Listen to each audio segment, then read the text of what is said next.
waa hagaag saaxiibayaal war hadda soo dhacay ayaa sheegaya inay geeriyootay boqoradii waddanka Ingiriiska Queen Elizabeth tii labaad taas oo sanadkii 1952 dhalatay isla markaasina majaraha u haysay ilaa sanadkii 1952 waddankaasi Ingiriiska soo maamuleysay da'deedu waxay ahayd 96 jir waxaana dhalatay sanadkii 1926 taariikhda sida warbaahinta Ingiriiska ay qorayso waxay ku geeriyootay qasriga Balmoral oo ku yaala Scotland sidii mar hore halkan aan idinku soo baahiyay xaaladeeda ayaa liidatay marka waxa la sheegay warbaahinta Ingiriiska iyo dadka ka faalooda qasriga reer boqor taariikhda reer boqor waxay aad uga waramayeen geerideeda iyagoo ku tilmaamay in boqoradaasi inay muddo badan soo shaqeynaysay isla markaasina ay goobjoog u ahayd isbedelo badan oo ka dhacay adduunka ilaa 15 ra'iisul wasaare ayaa tani markii loo doortay ama uu aabaheed uga geeriyooday kursiga boqornimada waddanka Ingiriiska waxa ay soo aragtay isbedelo badan oo bulsho oo dhacay waxaana xusid mudan inay ahayd boqoradii u saxeexday Soomaaliland inay noqoto waddan sanadkii 1926 June akhyaarta hawada la socotaan meel kastoo dunida ka joogtaan waxaan jeclaan inaan la wadaagno daqiiqadii la soo dhaafay in ay warbaahinta Ingiriisku ay qortay in boqoradii Ingiriiska ee Queen Elizabeth II ay geeriyootay waxaanu hadda idin soo gudbinay inay dhaqaatiirtu maanta 12 barkii ay sheegeen inay xaaladeedu ay aad uga sii darayso isla mar ahaantaana ay la wareegeen xaaladeeda caafimaad waa si hadalka u dhigeen taas oo dhalisay in ahel iyo qaraabadeedii iyo ubadkeediiba intuba markaas ay tagaan Balmoral oo meel ku taala dalka Scotland ee ka tirsan boqortooyada Ingiriiska ee UK ka tirsan halkaas oo ay ugu tageen iyadoo geesiheeda ay taagan yihiin ay geeriyootay warkaas degdeg ah ayaa haatan soo dhacay. Elizabeth waa qofta kaliya ee dunida xilka waqti dheer haysa 67 sano ayay xilka boqortooyada dalka Ingiriiska haysaa waxaase macquul ah maadaama jagada xilka wali ay haysay in nambarkanina halkani uu ka ziyaaday ilaa 70 sano ama hal qarni oo 100 sano ah in ay jagada xilka ku sii gaarto systemka maamulka monarchiga ee boqortooyada wuxuu u shaqeeyaa kaliya waxa madaxweyne noqon kara hal qofka madaxweynaha ahna xilka waxa uu haynayaa ilaa uu ka dhinto haddii uu dhintana ma jiri karaan musharaxiin xilka u soo tartamaya waxa xilka madaxweynaha qabanaya si automatic ah madaxweynaha qofka u soo dhow sida wiilkiisa ama gabadhiisa tani example kugu caansan ee maanta aan arki karnana waa Mohammed bin Salman waxa uu sugayaa geerida aabihiisa si uu xilka u qabto waxa qaanuuniyan la ansixiyay inuu dhaxli doono xilka boqortooyanimada Salman bin Abdul Aziz si kooban Mohammed bin Salman waa dhaxal sugaha maanta nool maamulka Ingiriiskuna waxa uu ku dhisan yahay systemkan monarchiga ah ee xilka aabaha wiilku uga tago tanina waa mid fursad u siisay Elizabeth inay noqoto qofta kaliya ee 67 sano xilka haysa maanta Elizabeth waxa ay jirtaa 94 sano cimrigeeda intiisa badanna waxay ku qaadatay xil iyo maamul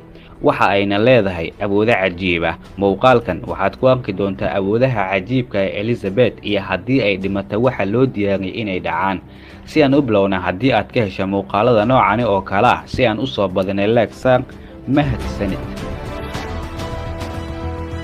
si kastoo qarnigii 21aad aan ugu joogno wadamada horumar ee dunida waxa wali ka jira qaankood systemka boqortooyada Ingiriiska Elizabeth waxay ka samaysaa qaanuunka dawladda Elizabeth lama xukumi karo lamana su'aali karo waxa ay samayso haddii ay doonto Elizabeth wadanka ay doonayso ay amar ku bixin kartaa in dagaal lagu bilaabo caqabadaha ka dhalatana cidna xaq uma lahan in su'aal ay weydiiso Elizabeth sidoo kale haddii ay doonto qaanuun ay soo saari kartaa ama qodobka ay doonayso in qaanuunka lagu soo daro ay ku soo dari kartaa maadaama Elizabeth ay ka samayso qaanuunka iyo xuquuqda xilka waxay ka qaadi kartaa cid walba oo ay doonayso si sabab la'aan ah waayo iyadu waa mid boqor ah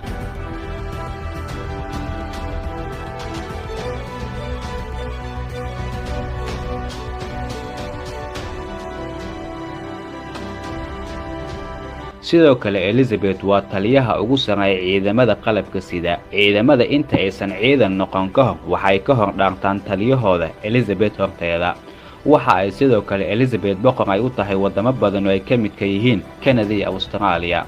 wadamadani qaybo badan oo ka mid ah waxa ay soo hoosgalayaan dhulka dawladaha dhexe ee Ingiriiska. Tani si aan u fahamno dhulalkani dawladaha dhexe ee Ingiriiska waxaa qasab nagu ah inaan fahamno imbaratoorka Ingiriiska iyo dhulalka ay qabsadeen. mawduucanina maadaama mawduucani uusan ahayn waqtigani ma faahfaahin doono. Elizabeth kaliya kuma koobna Ingiriiska oo kaliya, waxa ay sidoo kale boqor u tahay wadamo kale oo dunida ka mid ah, waxayna awood u leedahay Elizabeth inay xilka ka qaado mas'uuliyiinta ee doonta ee Canada iyo Australia. goobaha kale ee boqor ay ka tahayna waxaa ka mid ah Jamaica, Barbados, Australia, New Zealand, Canada, Bahamas, Grenada, Papua New Guinea, Jasiiradaha Solomon, Tuvalu, Saint Lucia, Saint Vincent, Grenadines, Belize, Antigua Barbuda, Saint Kitts iyo Nevis. Elizabeth sidoo kale waa hogaamiyaha diinta ee kaniisadda Ingiriiska.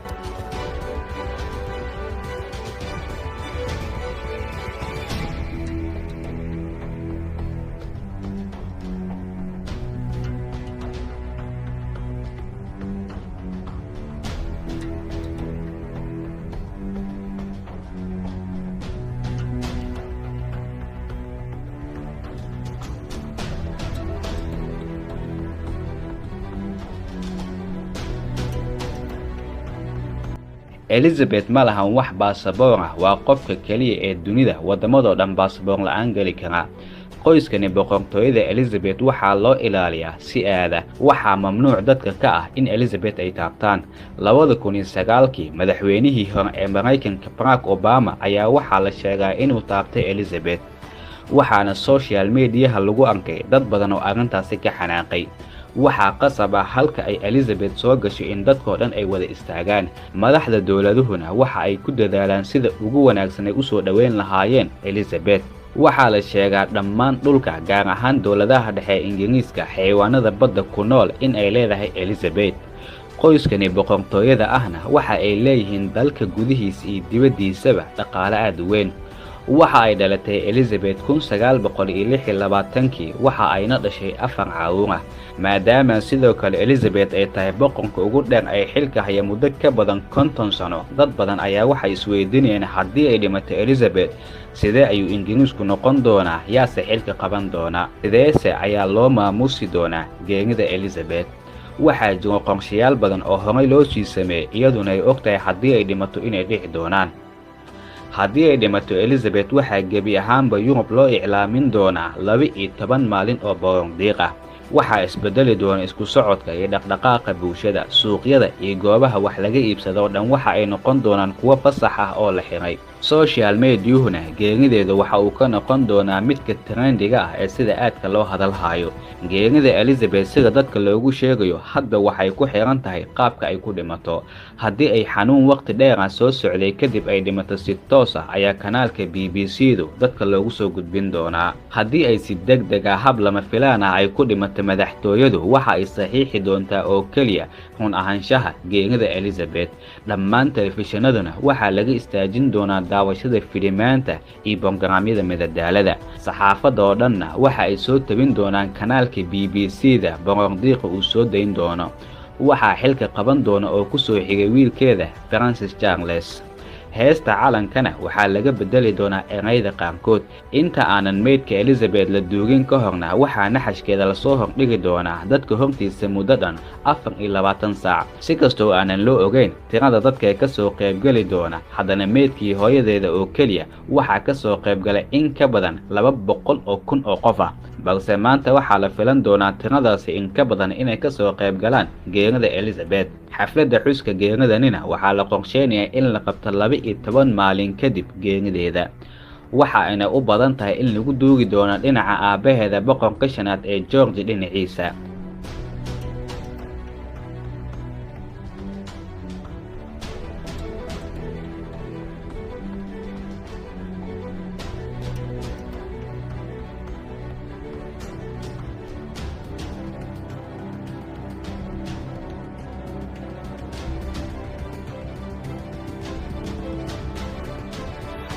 BBC-du maadaama ay noqon doonto kanaalka kaliya ee warka soo tabiya waxaa qasab ku ah dadka saxaafadda inay xirtaan garabaati madow ah. Shaashaduna waa in maalmahaas oo dhan astaanta geerida ay ka muuqato. Haddii ay dhimato xilli habeena Elizabeth, dadka looma sheegi doono ilaa subaxii saacadda marka ay tahay 8 subaxnimo. Haddii ay dhimato maalin caadi ah, dhammaan dadka shaqaalayaasha ee goobaha shaqada waa la fasixi doonaa. Sidoo kale dhammaan wadamada iyo wadamada ku xiran Ingiriiska calankoodu ilaa meydka laga duugaya waa inay hoos u soo dejiyaan. Kaniisaduhuna waa in gambaleelku ay yeeriyaan. Meel walba oo Ingiriiska ka mid ah ee sabankoodu ku dhegnaana saacaddii la duugo hore ayaa laga qaadi doonaa, waxaana lagu bedeli doonaa wiilkeeda Charles ee dhaxli doona. waxaase la sheegaa si kastoo ixtimaal yar ay u tahay in sistamka maamulka monarchiga ama boqortooyada in Ingiriiska oo dhan laga istaajin doono. Haddaba adigu maxay kula tahay Elizabeth?